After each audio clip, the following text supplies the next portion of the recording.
Менің каналыма қош келдіңіздер. Біз бүгін тауық етінен дімлама жасаймыз. Қазанымызда қатты қызып тұрған майда тауық етін жақсылап екі жағын қуырып аламыз. Картошкамызды ірі көлемде бөліктерге бөліп, тауық етінің үстіне саламыз.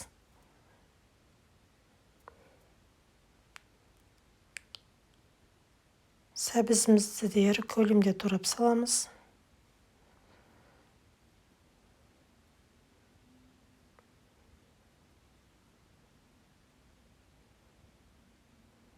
Пиязымызды осындай үлкен көлемде турап сәбіздің үстіне саламыз.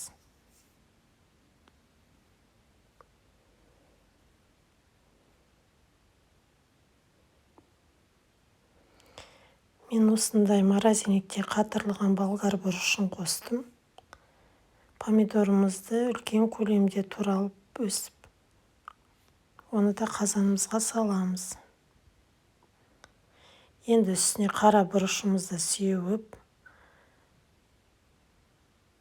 қалауымызша тұз себеміз.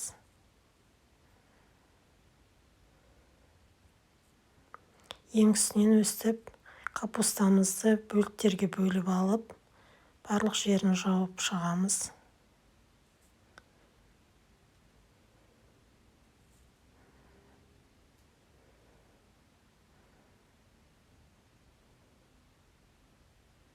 Бір стақандай қайнаған суды құямыз. Қазанымыздың қақпағын жауып, дімлама дайын болғанша пісіреміз. Міне біздің дімламамыз дайын болды. Капустамыз жұмсарып, әдемі шықты. Енді тарелкамызға саламыз. Капустаны астына салып, оның үстіне картошкамызды, сәбізімізді, пияздарымызды барлығын саламыз.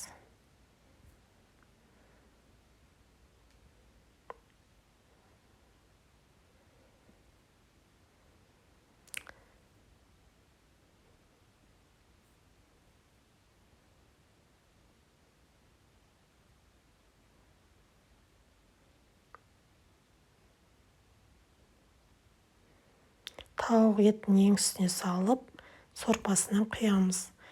Біздің дімламамыз өте дәмді, әрі тез піседі.